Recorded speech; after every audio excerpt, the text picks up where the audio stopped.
o negócio é que o Eurico ele era uma figura com virtudes e defeitos e que teve importâncias diferentes de acordo com o momento do Vasco e do futebol brasileiro.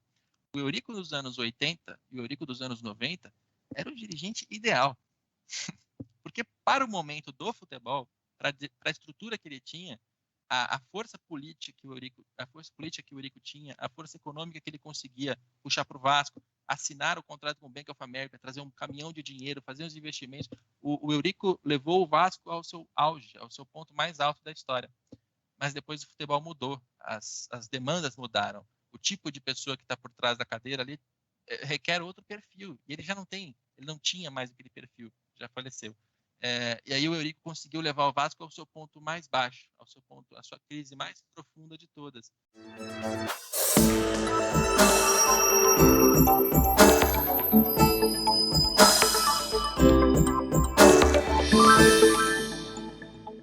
Recebo hoje com muita felicidade meu amigo Rodrigo Capello. Ele escreve para o GE e agora lança um livro estupendo, Futebol Como Ele É. Capello, seja muito bem-vindo ao Esporte Executivo, é um prazer te receber. Você é um profissional incrível, um grande amigo que eu tenho, meu cara. Valeu, Vinícius.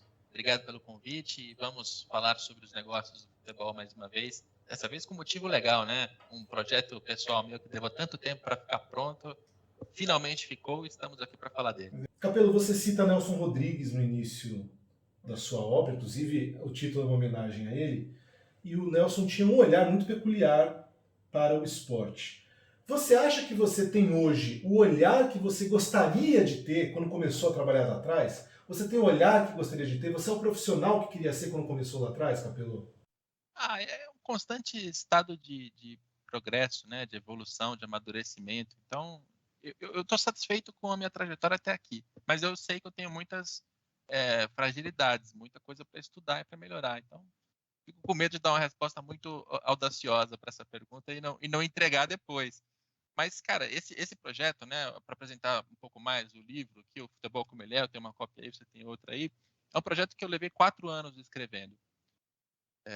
E um pouco antes disso eu já estava pensando nele, montando ali, oferecendo para a editora Grande Área. Então é um projeto que eu fiquei muito tempo debruçado sobre ele.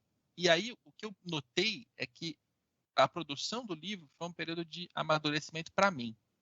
Porque tanto o escopo ficou maior, as ambições ficaram maiores. Assim, é um livro que quando eu fechei com a Grande Área, eu até pensava assim, não, eu não vou nem entrar em assuntos como corrupção, porque está muito acima da minha capacidade, não é o tipo de cobertura que eu faço. E no fim das contas você tem um terço do livro todo dedicado à corrupção, à governança, à compliance, né, à organização interna para tentar reduzir esse tipo de problemas. Você até tentou falar de futebol sem falar de corrupção, mas não dá, né, Capello? Exatamente, exatamente. E aí, esses 4 anos, conforme eu amadureci na minha rotina profissional, eu também consegui transformar isso em conteúdo do livro. E eu estou muito satisfeito com ele. Mas sabe que tem uma sensação esquisita assim? Quando eu escrevi o primeiro esboço, era o capítulo do Botafogo. Entreguei para a Grande Área. Avancei, escrevi outros, voltei, refiz o Botafogo, troquei a ordem, trouxe o São Paulo. E quando eu li o primeiro esboço, eu achei uma porcaria. Assim. O que eu tinha escrito não tava legal. E aí eu fico com a sensação assim de quanto tempo vai levar até eu ler o que está escrito aqui hoje e achar que está ruim. Então, às vezes, de noite eu abro, dou uma lidinha de novo, ainda não está ruim, ainda tenho orgulho do que eu fiz aqui. Ainda não está ruim, é ótimo. Eu, obviamente, estou muito distante da capacidade de Abujamra, do Antônio Abujamra, que já nos deixou, mas vou fazer uma provocação, como ele faria. O que é o futebol, Capello? Pô, essa pergunta é boa. O futebol, cara, ele... E eu vou aqui olhar para fora do campo, tá? Porque quem vai te responder isso certamente vai pensar no gol antológico, no título, ou na experiência de ir com o pai ao estádio, ir com o tio, com a mãe ao estádio, né? Sempre tem aquela coisa muito pessoal e muito voltada para o campo. Mas o futebol ele é muito mais do que isso. O futebol ele tem um viés corporativo, né? Profissional, administrativo, vamos chamar assim, que é o que a gente trabalha, é o que você cobre aí, é o que eu cubro aqui. Ele tem uma parte econômica, né, que envolve dinheiro, que envolve a competição entre os clubes, né, quantidade de dinheiro disponível para gastar, para chegar ao resultado que importa, que é o resultado dentro de campo. E ele tem um lado também social. Então, ele é um bicho muito complexo. o clube de futebol. E eu quis, no livro, voltar a narrativa para o clube, porque o clube é a razão da existência, né? A gente torce pelo clube. A gente gosta muito do atleta. A gente sabe que existe a federação, mas a gente torce mesmo pelo clube. Aquilo é que faz as pessoas se reunirem e gostarem de futebol. Então, é um bicho muito complexo. Acho que essa é a resposta que eu te dou para essa pergunta. E é o que eu tentei mostrar aqui nessas quase 600 páginas. É passar por várias dessas áreas para mostrar como funciona um futebol fora do estádio. E ele funciona? Porque assim, você assim, pô, vou mostrar como é que ele funciona, como o futebol como ele é. E aí você contou que, pô, vou tentar não falar de corrupção. O quanto que o nosso futebol, o futebol praticado no Brasil, né, a gestão do futebol no Brasil, está condenada, entre aspas, ou mesmo sem aspas, se você quiser, a ser o que ela é. Você acha que é um processo irreversível a gestão que a gente tem hoje, ou você percebe que há possibilidades de renovação, de melhora, enfim? Eu acho que o livro até dá uma empolgada, uma entusiasmada nesse sentido, porque é claro que o futebol ele não avança na velocidade que a gente gostaria. Né? Tem várias reformas aqui que a gente pode citar que eu gostaria que ocorressem. Fair play financeiro, formação de liga, reforma do calendário, né? O futebol que tenha mais dinheiro, que seja mais saudável, tal, tal, tal. Só que, ao mesmo tempo, ele tem melhorado, ele tem avançado. O futebol de 2020 é melhor do que era o futebol brasileiro de 2010. E esse também era melhor do que o de 2000. E no livro eu volto até 1940. Né, para mostrar como algumas dinâmicas estão presentes desde o começo, quer dizer, o futebol sempre foi negócio, ele só movimentava menos dinheiro. O futebol sempre teve a participação de empresários, na época em que todos os clubes faziam as suas excursões no Brasil e fora também, no exterior. Tinha empresários já que estavam manipulando aquilo, tinha um monte de vícios, os problemas sempre existiram. Mas a gente tem, ao longo do tempo, melhorado, sim, melhorado as nossas práticas. Acho que é um jeito de até ganhar um pouco de esperança no futebol, saber que no longo prazo a gente tem avançado, sim. E aí você consegue olhar. Eu, de novo, não li ainda todos os capítulos, porque você há de concordar comigo que não é uma leitura rápida, mas algumas coisas que eu vi me remetem ao seguinte: nós temos questões estruturais no futebol, mas nós temos alguns turn points, assim, alguns momentos em que o futebol de fato ele ganha uma musculatura para o bem e para o mal, mas ele ganha uma musculatura. Né? Eu li ali o caso do Inter, eu já li. Bom, enfim, vou lembrar outras coisas, mas o do Corinthians eu li, você traz aquele momento como um movimento assim de estamos incorporando uma nova estrutura de gestão ao futebol. Se ela está viciada ou não, se ela vai funcionar ou não, se vai ter sucesso ou não, é uma outra história. Mas há um entendimento naquele momento que é um novo formato sendo trazido. São datas específicas de melhora ou é um processo contínuo? Melhor ou pior, enfim, mas é um processo contínuo ou você começou a entender o futebol brasileiro com algumas rupturas, sabe? Existe um processo, uma ruptura. Existe um processo, uma ruptura. Como é que você entende isso? Você sabe que eu li recentemente algum historiador, eu não vou saber citar o nome, isso é uma falha minha, eu não guardo muito bem essas lembranças, mas um historiador, um, um historiador dizendo que na hora que a gente organiza a história, né, da humanidade, do futebol, de outros mercados e tal, a gente sempre busca esses pontos de virada, essas datas que marcam alguma coisa muito importante. E a história ela não é exatamente assim, as coisas acontecem ao longo do tempo, né? Mas, sim, existem algumas datas que a gente pode colocar como muito importantes. 1987, no momento em que os clubes aproveitam o momento de fragilidade da CBF para montar o Clube dos 13, assumir a transmissão, conseguir vender os direitos para a Globo pela primeira vez por um ano, por um valor relevante, trazer a Coca-Cola para um patrocínio maior. Aquele foi o momento em que as receitas dos clubes dispararam, eles puderam também gastar mais com jogadores, contratar mais e tal. O negócio ficou maior, ficou mais complexo e aquilo mudou a dinâmica do mercado, porque se até então o futebol ainda era um futebol majoritariamente sustentado por bilheterias, por excursões, né? Aquilo estava mudando aos poucos. Em 87 é quando a coisa muda de vez, os direitos de transmissão passam a ter a ditar a dinâmica financeira do futebol, os patrocinadores chegam. Então, 87 é uma data muito importante. 2003 é uma data também que eu até achei que o meu marco inicial seria 2003, mas eu acabei mudando no processo de produção do livro, porque foi quando Palmeiras e Botafogo caíram para a segunda divisão e não voltaram via tapetão, o que naquele momento era muito importante. Pontos corridos foram implementados. As relações estavam todas mudando ali. Então, 2003 também foi muito importante. A gente tem alguns anos, né, alguns marcos, mas, como dizem os historiadores, é sempre bom ter em mente que a gente busca essas datas para organizar as ideias, mas os acontecimentos eles são fluidos e vão acontecendo ao longo do tempo. Referenciais, né? A gente tem datas referenciais, mas não é só um movimento que acontece. Capelo, você hoje é responsável... Eu vou fugir um pouquinho e a gente já volta para o livro. Hoje você é responsável por um movimento novo, que são os torcedores querendo entender, às vezes não necessariamente entendem, mas querendo entender além dos campos, né? Então, os balanços, você é amado e odiado por pessoas do Brasil inteiro. Como é essa responsabilidade, Capelo? Assim, a gente já conversou sobre isso antes e fora do ar.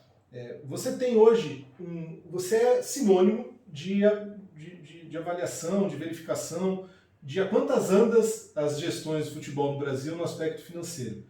Para o bem e para o mal, então as pessoas podem te amar ou te odiar, dependendo do comportamento delas. Né? Isso depende mais delas do que de você. Mas como é essa responsabilidade tão pungente num momento como esse? Eu vou até baixar minha bola aqui no começo E eu vou já, te levantar porque... de novo, cara. Não, mas olha só, né? Eu vou trazer o livro de novo para a conversa, porque quando eu estava pesquisando o livro, os primeiros capítulos eles são sobre um passado muito distante, 1940, 1950. E naquele momento, qual é a minha fonte de informação? São acervos de jornais e revistas da época, né? E, cara, foi um processo muito produtivo, muito rico, essa pesquisa de acervo, porque eu vi que já tinha vários jornalistas e várias pessoas na imprensa que falavam de futebol enquanto negócio lá naquele tempo, entende? Você tem colunas do Vargas Neto no Jornal dos Esportes, salvo engano, de 1937, 38, 40, dele escrevendo, reclamando sobre a inflação, porque os preços para se praticar futebol estavam disparando, porque tinha ali um confronto entre amadorismo e profissionalismo.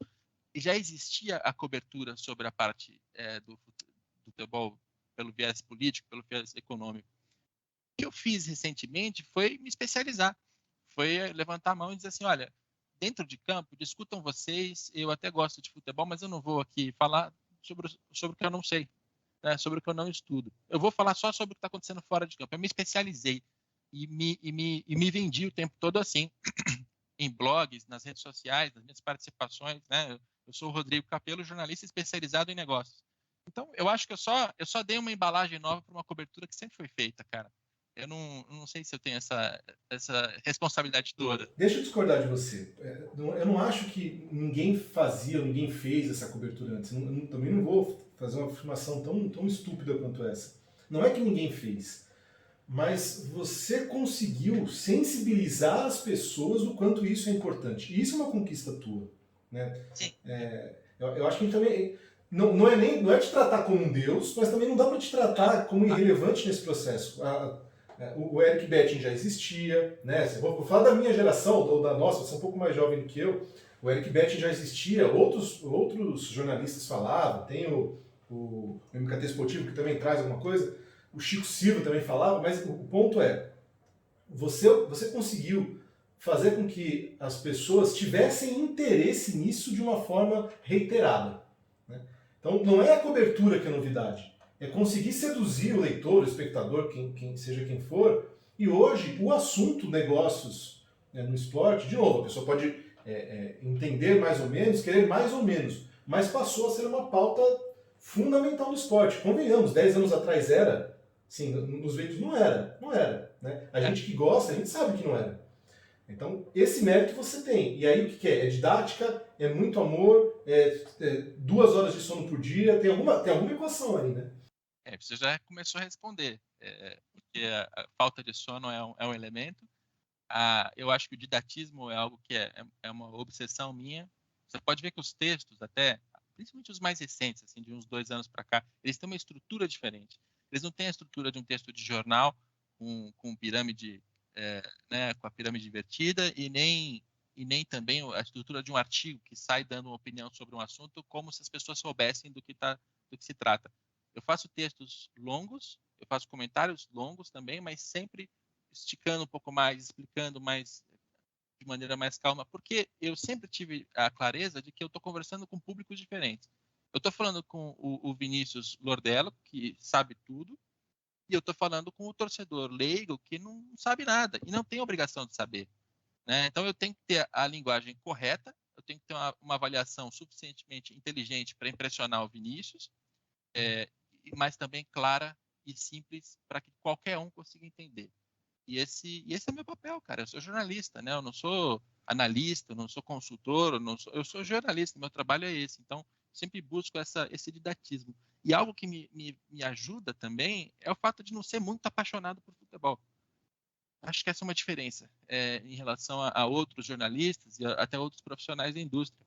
Eu sou um torcedor médio, assim. Eu assisto alguma coisa, eu torço para um time, prefiro não dizer para não ter mais dor de cabeça, mas eu não sou tão apegado, tão fanático assim. Meu momento de lazer é assistir uma série, assistir um filme, não é ficar assistindo o campeonato turco, sabe? Eu acho que essa paixão menor, né, ou talvez, sei lá, falta de paixão, chame como quiser, eu acho que isso me ajuda, porque para mim falar sobre o Flamengo, falar sobre o Bahia, falar sobre o Ceará, falar sobre o Internacional é absolutamente a mesma coisa. As pessoas podem não acreditar, mas assim, a minha relação é muito pouco passional com os clubes e eu acho que isso facilita com que eu tenha mais imparcialidade, mais isenção. Claro, muita gente vai discordar, os santistas, os atleticanos, assim, tem algumas torcidas que recentemente pegam muito no meu pé, mas tô bem com isso e acho que faço um bom trabalho. Não, até porque você conquistou esse espaço. Eu estou tentando lembrar se foi no podcast pro pessoal do Futebol SA. Eu estou tentando lembrar onde. Acho que foi, porque eu escutei o podcast. Aliás, eles fazem um trabalho muito bom. Que você comentou que, pô, em determinado momento da tua carreira, que sai da máquina, você precisava, inclusive, fazer outras coisas para, no seu tempo livre, poder se dedicar ao que você queria, né, ao que você gostava. Então, você não convenceu só a população, de uma forma geral, de que esse assunto era importante. Você convenceu o próprio universo do jornalismo esportivo ou das mídias para quais você trabalhava que esse assunto era necessário. E você não convenceu no argumento. Né? Porque se fosse pelo argumento, você não teria parado para fazer outras coisas que não esporte. Você convenceu no dia a dia. E esse convencimento se deu porque, imagino eu, o que você falava começou a ter repercussão, relevância, audiência, enfim. Você precisou ser o cara chato, Capello? Precisei. E foi difícil esse processo. Né? Hoje eu me sinto um profissional bem sucedido no que eu faço. Né? Eu tenho um emprego, tenho uma carteira assinada e tenho um salário que bate todo mês e paga minhas contas. Então eu me dou por satisfeito. Mas os últimos 10 anos não foram fáceis assim para conseguir achar esse emprego, achar essa renda, porque o que eu senti muito no início, né, para contextualizar, eu começo na máquina do esporte como estagiário em 2010. Quantos anos, você lembra? Como assim, quantos anos? Não, quantos anos você tinha quando você começou? 20 e poucos. Porque eu terminei a minha faculdade em 2010, eu tinha 20 anos, então foi por aí. E aí o Eric e Beth me dão uma inspiração ali de um caminho que eu podia seguir, tentei seguir em diante, trabalhei na Época Negócios, mas eu cheguei na Época Negócios como um repórter do site.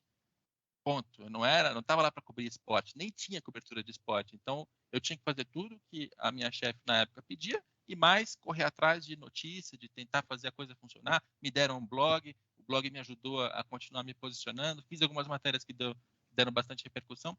Mas mesmo ali, depois que eu saí da Época Negócios, que eu fui demitido, eu senti muita dificuldade no mercado porque eu chegava num veículo de esportes, inclusive o GE, e dizia assim: vocês têm interesse nesse tipo de cobertura? Ah, é muito legal, mas não o suficiente a ponto de te pagar por isso. E aí eu chegava em veículos de negócios, inclusive a Exame, e aí eu conversei com o editor daí, inclusive, e, muito legal o que você faz, mas não a ponto de querer te pagar por isso. porque não é o core business, né? Nem da revista de negócios do esporte é core business e nem do veículo de esportes o negócio. Exato, eu fico no meio do caminho. Então eu tive que fazer muito freela, fazer muita notinha besta, fazer muita coisa para pagar as minhas contas, enquanto eu estudava e corria atrás de informação para dar para dar as notícias, para conseguir alguma. E aí o futebol me ajudou também, né? E quando a gente passa por um ano como 2019, em que a minha reportagem sobre o Cruzeiro, e ela está no livro, ela dá muita repercussão, né? Ela dá muita repercussão. Minha próxima pergunta seria sobre isso, mas olha, vamos lá, pode falar. Não, só para fechar o raciocínio. Quando ela dá toda aquela repercussão e joga mais luz sobre mim, e ao mesmo tempo termina um ano em que o Flamengo, da boa administração de muitos anos, é campeão de tudo, e o Cruzeiro, da má administração que foi exposta, foi rebaixado, ficaram muito claros os dois polos, né? Ficou muito clara a mensagem de que se você fizer uma boa administração, você tende a ganhar. Se você fizer uma má administração, você tende a perder e ser rebaixado. E aí, naquele momento, as pessoas acham que se deram conta. Não sei até que ponto isso vai perdurar, mas esse esclarecimento do torcedor, essa busca, eu acho que tem muito também a ver com o que está acontecendo dentro de campo. Porque se não tivesse acontecendo nada, o jornalista falou, mas o que ele fala não se concretiza, não acontece nunca. Então, eu acho que o futebol tem uma parcela até mais importante nessa história do que eu. Você imagina que se o Cruzeiro, por exemplo, tivesse ido bem naquele campeonato, porque o Flamengo ir bem é aquelas coisas, não, o Flamengo se organizou mais é o Flamengo, o clube de maior torcida, sempre tem alguma coisa que diminui até os próprios méritos da gestão. Mas o fato do Cruzeiro, naquela catástrofe toda de gestão e financeira, ter caído foi um fator relevante. Total. E isso não é só na história do Cruzeiro, não. Você já leu o capítulo do Internacional, todas as descobertas de corrupção que foram feitas depois, por Ministério Público e conselheiros, elas só andaram mesmo porque o Inter caiu para a segunda divisão e isso esvaziou o poder político do grupo que lá estava. Né? Se no fim de 2019 o Cruzeiro tivesse ganhado lá os seus últimos jogos e o Ceará tivesse perdido, e o Ceará faz uma boa administração fora de campo, muita gente ia olhar e falar assim, tá vendo? É jogar na tua cara ainda, né? Valeu a pena o doping financeiro, valeu a pena a irresponsabilidade, as dívidas, porque o Cruzeiro conseguiu perdurar enquanto o Ceará caiu. Teria sido uma injustiça tremenda, mas a mensagem não ia ficar tão clara na mente das pessoas. Então, às vezes, assim, por uma bola, por uma trave, você muda um pouco da impressão que as pessoas têm em relação ao nosso trabalho. Eu acho que com a constância, com o tempo, as pessoas vão reparando, né, que realmente tem uma correlação entre o que se faz fora e o que acontece dentro do campo. Mas, sem dúvida, tem algumas bolas ali que eu não vou dizer que eu torço para entrar, porque o Cruzeirense vai ficar bravo comigo, mas não fico chateado quando entra. Não, até porque a gente está falando de uma prática que, vamos esquecer o dinheiro. Eu lembro de uma semifinal, quarta de final, sei lá, São Paulo e Once Caldas. Acho que era Once Caldas, que São Paulo deu 38 chutes no gol, Once Caldas deu 1 e passou Once Caldas. O futebol, por si, ele já tem essa peculiaridade. Mas aí vem a questão financeira que faz toda a diferença, né? Você saber o que acontece, o que vai ser traduzido em campo, passa sim por questões financeiras, porque passa por questões de relação com o jogador. Começa a dever. Se você deve para a floricultura, como tem deve para para outro, deve para os jogadores, isso interfere dentro de campo, né? Tem uma frase do Alexandre Calil no livro, que ele é um dos entrevistados em que eu me dediquei mais a mostrar a entrevista, né? Ele está falando em primeira pessoa. Uma frase que eu vou tentar reproduzir aqui, puxar de memória. Ele diz assim, no futebol, receita para o sucesso não existe. Se você fizer tudo certo, você tem 70% de chance de ganhar o jogo e 30% de chance de perder. Se você fizer muita coisa errada, você tem 70% de chance de perder e 30% de chance de ainda assim ganhar. Agora, se você abandonar, aí é 100% de fracasso. E eu acho que é uma frase legal, porque fora os percentuais que claramente, né, ela mostra como existe uma correlação, mas a gente precisa entender essa correlação, né? Até que ponto você vai aumentar suas chances até o seu clube ser vitorioso, e até que ponto você deve interpretar o que está acontecendo dentro de campo naquele momento. Porque se o Ceará tivesse caído e o Cruzeiro tivesse ficado, isso não faria do Cruzeiro bem sucedido e do Ceará mal sucedido. Não mudaria a percepção sobre o trabalho deles, ou não deveria mudar. Gosto muito dessa frase do Calil. Aliás, é um baita de um frasista, né? Tem várias frases dele ali que estão no livro. E assim, o Náutico, o que o Náutico fez agora de absolutamente relevante para estar líder absoluto? Tá lá. Não estou falando que não tenha méritos, tem. Mas não dá para falar assim, olha, a única gestão que trabalhou direitinho na Série B, que planejou com tempo, colocou dinheiro, foi o Náutico? Não foi. Mas é inconstante, né? Mas é inconstante, porque a gente sabe que o Náutico está numa situação financeira muito ruim, ele vai chegar na primeira divisão, talvez chegue, e aí ele passa uma temporada, vira um saco de pancadas ali dos adversários, cai para a segunda divisão, depois não volta. E a gente vê, o negócio a gente não pode ter uma leitura que se apega a mínimos detalhes. A gente tem que olhar o filme, sabe? Não adianta olhar um retrato aqui, outro ali. A gente tem que olhar o filme e perceber o que está acontecendo. O Cruzeiro não está na segunda divisão à toa, não é por acaso. Não é só porque os jogadores em campo não estão dando amor à camisa, não é isso. São problemas muito mais profundos e que aumentam ou diminuem as chances de acontecer. Mas tem alguns clubes que estão na primeira divisão quase que por acaso. Porque, olha, se esforçam tanto quanto o Cruzeiro para estar na segunda e só não aconteceu de cair ainda, né? Isso é... Tem gente pior. Tem gente pior. Tem gente pior. Tem gente pior. A última entrevista antes da sua foi com o César Grafietti, que você conhece bem, ele trazendo exatamente esse cenário. Assim, não adianta, não é uma questão de estar bem financeiramente ou não. É o quanto que você se esforça para estar. Você pode ter uma gestão muito boa que naquele momento não está bem financeiramente, mas é uma questão de reorganização. E tem outras que é ladeira abaixo porque quer ser ladeira abaixo. Né? E aí conversa um pouco, você falou do Eurico, acho que é um ponto de acerto. Quem sou eu para falar que é um ponto de acerto do livro? Eu estou falando das coisas que eu já vi. O Eurico, eu acho que de alguma forma, ele era uma figura emblemática nesse sentido, né, Capelo? Porque ele não só não era o profissional de gestão, como ele fazia questão de dizer que ele não era, que isso não era necessário e tudo mais. Então tem um cenário muito específico que envolve o Vasco da Gama. Se você puder falar um pouquinho. São 2 capítulos sobre o Vasco, justamente porque eu senti a necessidade de contar essa história com mais espaço, né, com mais páginas ali. O Eurico Miranda, ele é uma pessoa que eu não recomendo que vocês que estão assistindo a gente formem uma opinião que seja extremada para um lado ou para o outro. Ah, não, ele era um demônio, ele destruiu o Vasco, ele era o pior dos piores. E nem que você vire e tente idolatrar. Não, porque na época do Eurico o Vasco era grande, porque tinha respeito, ele sabia manipular, sabe? O negócio é que o Eurico ele era uma figura com virtudes e defeitos e que teve importâncias diferentes de acordo com o momento do Vasco e do futebol brasileiro. O Eurico dos anos 80 e o Eurico dos anos 90 era o dirigente ideal. Porque para o momento do futebol, para a estrutura que ele tinha, a força política que o Eurico tinha, a força econômica que ele conseguia puxar para o Vasco, assinar o contrato com o Bank of America, trazer um caminhão de dinheiro, fazer os investimentos. O Eurico levou o Vasco ao seu auge, ao seu ponto mais alto da história. Mas depois o futebol mudou, as demandas mudaram. O tipo de pessoa que está por trás da cadeira ali requer outro perfil. E ele já não tinha mais aquele perfil, já faleceu.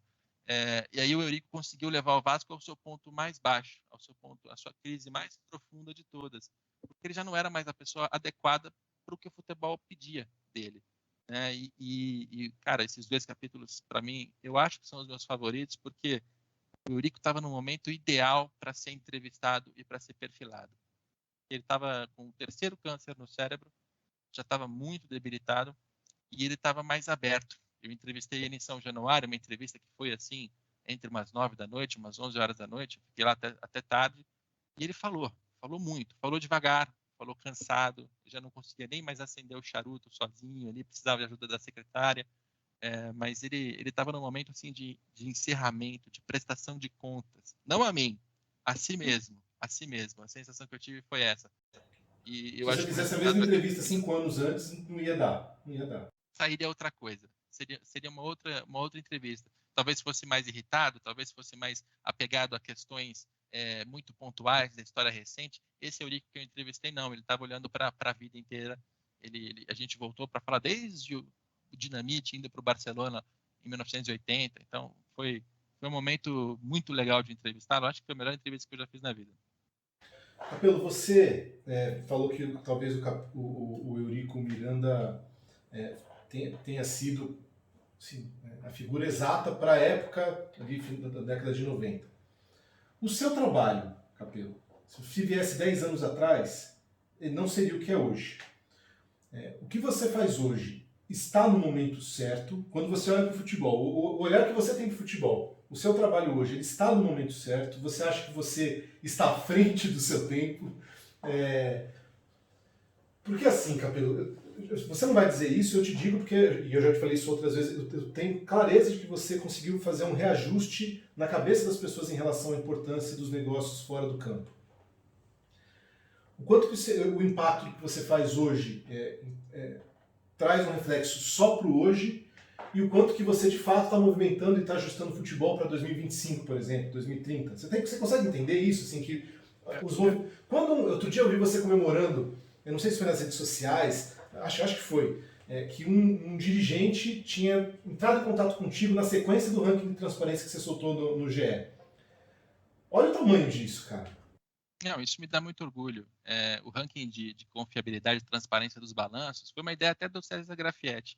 A gente faz análise de balanços todo ano, a gente troca muita figurinha.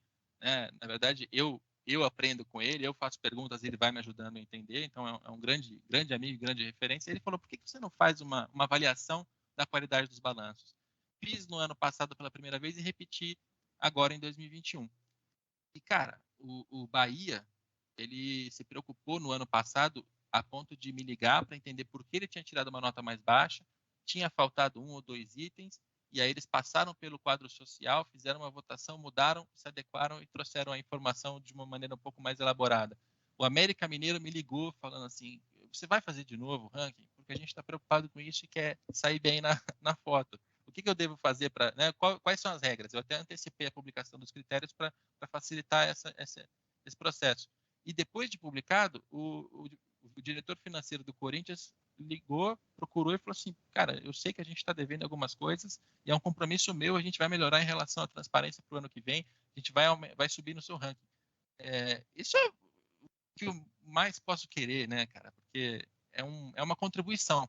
É um ranking, tem um lado boberol, porque todo ranking tem um quê de boberol, né? Eu não gosto muito de fazer ranking, mas nesse caso eu virei o feitiço contra o feiticeiro, porque essa busca por aparecer mais alto no ranking o tempo todo faz com que o torcedor cobre nas redes sociais, faz com que o dirigente veja e queira estar melhor. Então, se os clubes forem um pouco mais transparentes porque ele quer sair melhor no ranking, ótimo, fiz bem o meu trabalho. Né? E eu acho que esse é um exemplo de como a imprensa, e aí eu não estou falando, esse não é um papel só meu, mas de como a imprensa pode ter uma participação maior no desenvolvimento do futebol. Eu acho que a gente perde muito tempo tentando entreter as pessoas com coisas rasteiras, e eu não estou dizendo que isso não deva existir. A gente perde muito tempo assim com mesas redondas e discussões intermináveis sobre histórias que a gente já discutiu 500 vezes, quando a gente pode fazer reportagem para mostrar o que está acontecendo de errado, a gente pode pegar um documento como um balanço financeiro e ajudar o torcedor a entender, porque o torcedor mais consciente ele vai cobrar melhor o dirigente vai saber o que está fazendo. Né? Eu acho que a gente pode contribuir tanto para o futebol ficar melhor, e é o que eu tento fazer. Eu, em alguns casos consigo, em outros, mas eu acho que isso é uma coisa da imprensa inteira, não só minha. Mas eu acho que é uma conversa até conceitual, Pedro, porque eu sou, por exemplo, um entusiasta da programação da TV Cultura aqui de São Paulo. Tem muitas coisas que parecem lá que eu adoro assistir. E aí, claro que essa é uma análise minha, não estou aqui cravando que seja uma programação perfeita, uma análise minha. Mas não adianta eu achar bom e algumas outras pessoas acharem bom se isso não se transforma em audiência e, consequentemente, isso não reverbera em uma atração publicitária para bancar a qualidade do conteúdo. Então, quando você fala do ranking, que também tem um besterol e tal, eu acho que a gente precisa entender que a gente está vivendo uma fase em que esses assuntos eles vão coexistir. O assunto só muito bom, muito bacana, se ele for, de novo, só isso, ele vai ficar cansativo. Então, é preciso que a gente entenda também que as pessoas tenham o seu momento de respiro. O que você não pode, no momento besterol, levar mentira, né, a fake news. Então, assim, esses assuntos vão coexistir. Então, é importante que você tenha o futebol, como ele é, um registro histórico de um trabalho absurdo que você fez, que demorou anos, mas que no dia a dia também você possa comentar sobre coisas dos negócios, porque as pessoas precisam disso. Né? E antes elas buscarem alguém que produza um conteúdo de qualidade, falando algo mais simples, mais sutil, do que resolver só te ler, só te ouvir, naqueles momentos, sabe, de um conteúdo muito complexo. E aí no dia a dia vai ouvir bobagem para não falar outra coisa. Você entende?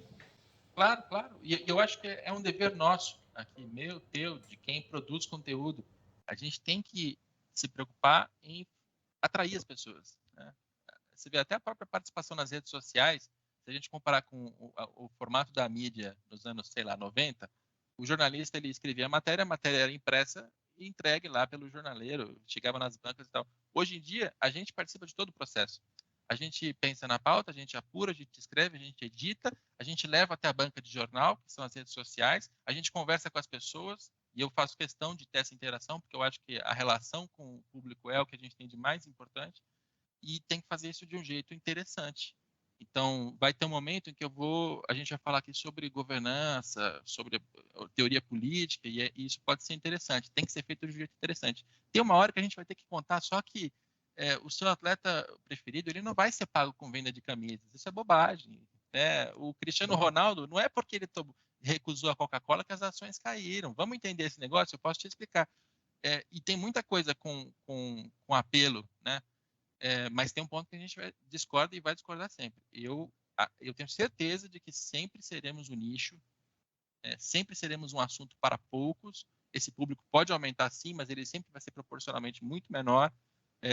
E não tem problema, é assim mesmo. Tem muito torcedor que vai querer saber e vai atrás, e a maior parte só vai querer ver o jogo acabou. E tá tudo certo. Mas por que você... Eu sei que a gente discorda, mas vamos conversar um pouquinho só sobre. Por que você acha que todo mundo clicou na história do o Cristiano Ronaldo derrubou as ações da Coca? Porque isso, de alguma forma, as pessoas não precisam saber que isso é negócios do esporte. As pessoas não precisam saber.